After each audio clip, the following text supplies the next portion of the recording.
It's update time. We're checking in with one of my favorite book coaches. Today, she shares insight on how this pandemic can be an opportunity for learning, exploring, and growing on this episode of Coffee with Tea.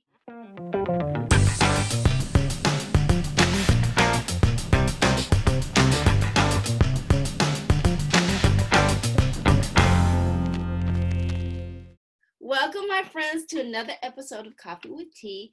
I am excited because we're going to do a follow-up segment because Ms. Valerie McDowell was here and her previous episode premiered August the 28th. So please make sure you check that out. And what I'm going to do is now bring her in because this is basically a great follow-up into how to prepare you to write your book and entrepreneur stuff. And so without further ado, I want to bring on my good friend, Ms. Valerie McDowell. Welcome back, my friend. Thank you, Tonia. So good to be here. It's always a pleasure to hang out with you.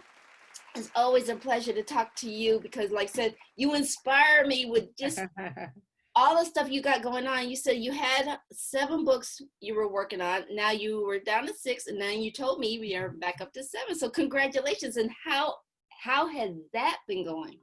Oh my God, it is so amazing. I'm just so blessed and honored that I get to work with these men and women, helping them to realize their dreams, because as I help, usher them into, fulfilling their dream of writing a book, then I get to kind of come alongside them and just watch magic happen. I mean, it's so amazing to me to see, you go from an idea to a full blown book. And for many people, it's like when they get that book in their hand, or even when they see the title page, that's always, when we have a cover design, sending out to them, oh my God, it gets exciting. And we just updated one, just added one little thing in the background. He's like, oh my God, that's even better than it was before. He already loves it, but he's like, it's even better than it was before. So just the whole process of working with clients and seeing the development of a book come to manifestation is just always a good thing. Right. And sort of, you talk about like you basically what you do is you help them take it from concept in their head and to put it out into I guess the birth the birth of their ideas. Yes, I am the midwife to birthing books here. I love it. Like, okay, we're gonna push. Yes, and the majority of my clients, it is still in idea form. If they have anything written, it might just be a couple of chapter titles or maybe just a title, if that. Only 1 or 2 of my clients have actually had some work to share, maybe 4 or 5 pages, but the majority of people, it's really like it's been in their head for weeks and months and years or decades even. That's always, just because life, got in the way, they were married, kids, this in school, careers, all kinds of things where that book keeps getting put at the back of the list. Right. And I know we talked about how to get started and stuff like that last time, really, but like I think what's the biggest struggle that people just don't seem to get? I think we talked a little bit about the fear and stuff like that, or is it like nobody's gonna listen to what I have to say? Is that like one of the biggest drawbacks that people have on writing their books? I would say both of those come into play, and not even they won't listen, but they won't read it. And even with the reading, am I willing to share my truth? Because a lot of times we live life with a mask on. We're this persona. We're this certain face in public, in the workplace, at church, sometimes even in our own families, we're a certain way. And I think, particularly in light of coronavirus quarantine, that people are having to be themselves. It's like you might have got away with the mask the first month in March and April. It's July, almost August. It's like, are you, and particularly for those couples or families that, we're just kind of 2 ships in the night, you're ripping, running here. Okay, bye, see you, honey. Okay, I'm back, and now you're just, everybody's at home, whether it was with this homeschooling and both parents working, for instance, or however your family dynamic works out, or roommates or whatever the situation may be. We're spending a lot of time together, and there are a lot of stories. Yeah. A lot of stories to tell now. Sometimes crisis and, inconveniences allow for some of the best stories, you know, Absolutely. like I you having a car breakdown, just thought of this, and you having to get on a bus, for instance. You haven't been on a bus since you were maybe in college or something, in high school. So you're on public transportation. You've been, driving your car forever. And now you get to see what other people do. And you're like, wow, this is fascinating. Like if you look around and you don't realize how much you miss when you're just always in your car or in your space or in wherever you are. But when you get out among other people or you see things from someone else's perspective, or you have to shift and adjust your own, yeah, a lot of magic can happen because you start seeing things from a whole new different viewpoint. right, right, and that's why I said, is that been like one of the biggest things that you've seen? Like, you know, we've been in this coronavirus shutdown for a while. I should say shutdown because we're not shut down, but you know, we've been in this. Yeah. So, what have you seen has been the biggest aha for you for this time period? I think the biggest aha is that I like this setup. Right. I mean, the miss sometimes, which is really not a miss, was I had more separation when I was commuting somewhere, so I could shift, from one thing to another just because the commute kind of forced it, me to shift and put my mind on something else. But the continual, but I've worked at home. I used to do a whole lot of projects at night anyway. I do some of my best work when it's quiet and everyone's gone to sleep. But just being able to get so much more done and having more time to, really be able to say, well, what can I do? Or how do I work? Seeing, your own work patterns, your own work habits, and being like, I need to fix that. Or that's great. Or why do you have so many meetings on your schedule for today? Figuring out how you work best and what's even needed and not needed. I think a lot of people are seeing, again, with a family, for instance, did we really need to be in all of those activities? Sitting down at a table to eat, not, quickly at a couch, watching TV while you're on the computer, but taking time to do some things, going for a walk in the neighborhood. A lot more of that is going on, with the gym being closed, because you even had that kind of paradigm about I meet with these people, we go here, but now you're like, you don't know who you're going to meet when you're walking in the neighborhood. Right. What you're going to see, you Right. know, or even to observe, So I think just being more conscious and more aware intentionally about your surroundings and how you're feeling, your energy levels, like you're more aware because you're not rushing all day. So being more aware of where I am physically, mentally, emotionally, as I go throughout my day. Right. You know, I'm just sitting there as you were talking. I'm thinking, I said, can you imagine how many books are going to come out of this? Yes. This Yes, is a great time to reflect and figure out, exactly. what story do I want to share? What kind of legacy do I want to leave behind? And that's really basically like what a book can actually do for you, right? Yes, absolutely. That is one. I have a set of clients for whom legacy building is very important.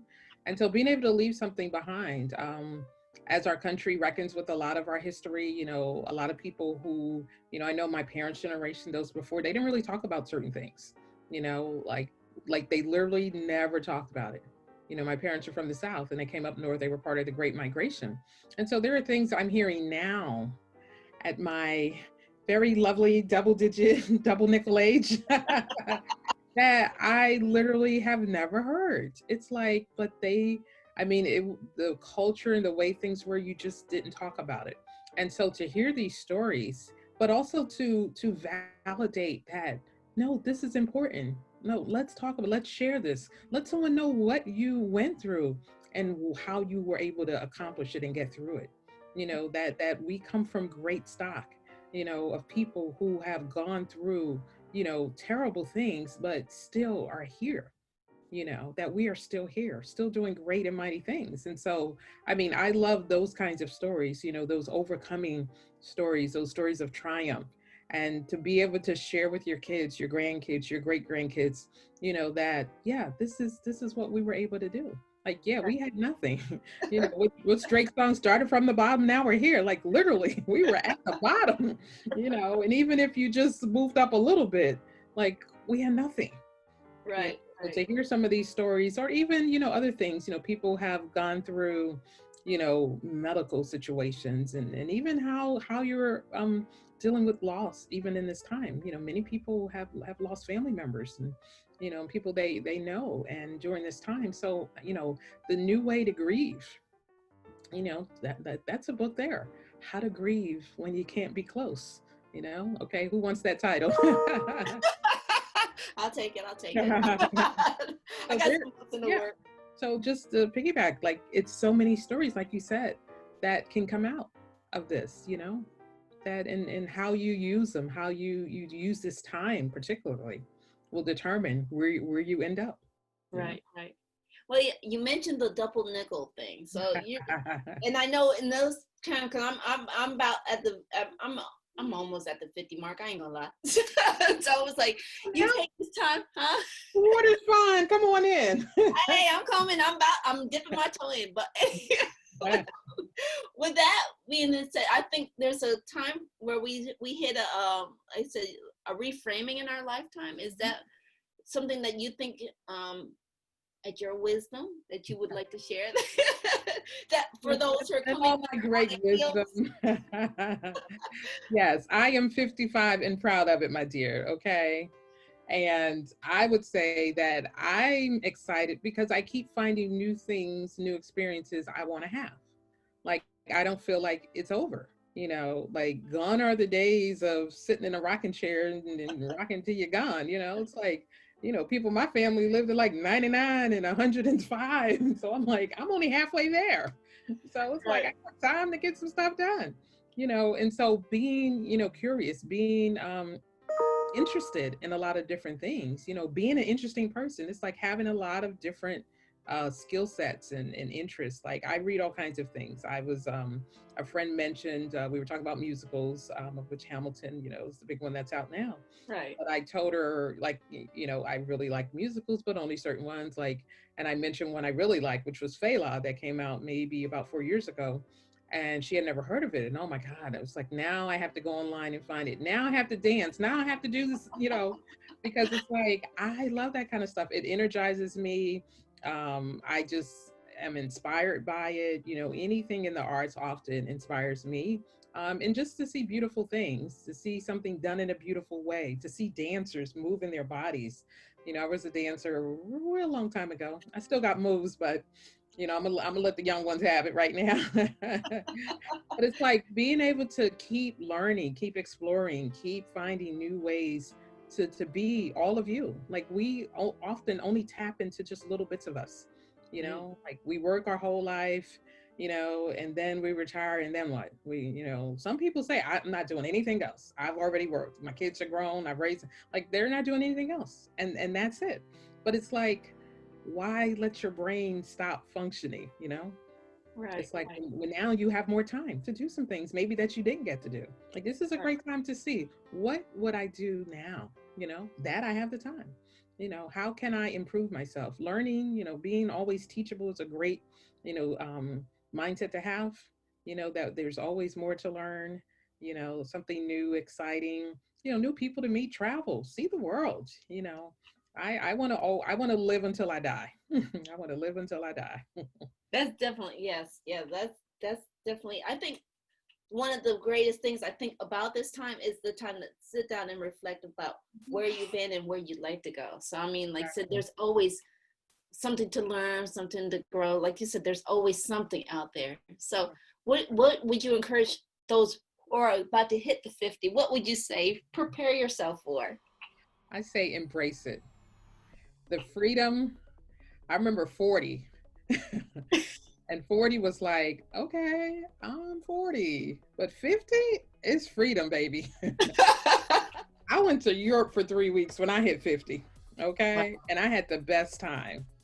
And so I got to practice my French, learn some Italian, see, all kinds of things. And say things like lift and, the telly and all these things when I was in England. So, I mean, like to be able to explore different parts of my own being, but 50, embrace it, connect with people, it's like you're getting closer to getting, get more discounts at 50 with AARP and you get even more at 55. Okay. It's like use them.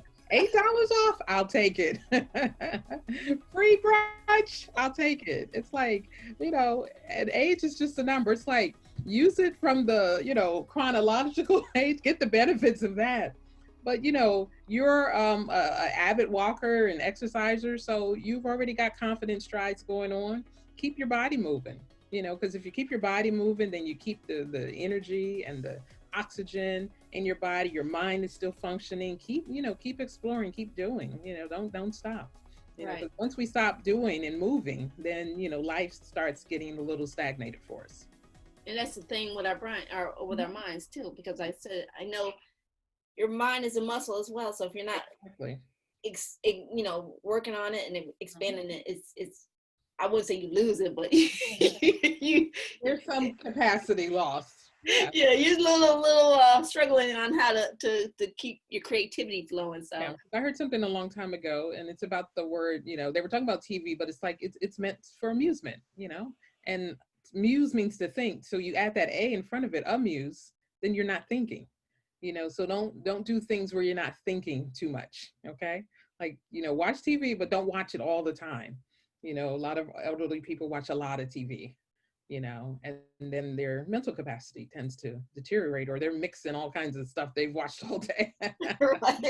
So we need to get their minds working sometimes in a little more beneficial way than just watching TV all day. Yeah.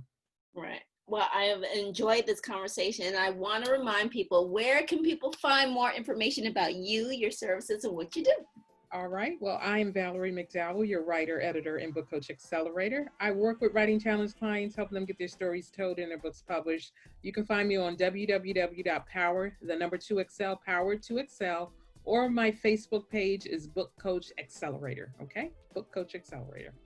And are you are doing a live, right? I do a Write It Out every Wednesday night at 9:30. Thank you for reminding me. Every Wednesday, we are in our second year. So we just celebrated our first year at the beginning of the month, but this is year 2. And we come on every Wednesday night at 9:30 p.m. Book Coach Accelerator. Well, congratulations again. And thank you again for coming on. I love your wisdom that you always share, because you inspire me. I'm going to get my book eventually. Yes. Can we do that? We still got time. We still got a little, I'm assuming I got time. All right, let's get on the schedule.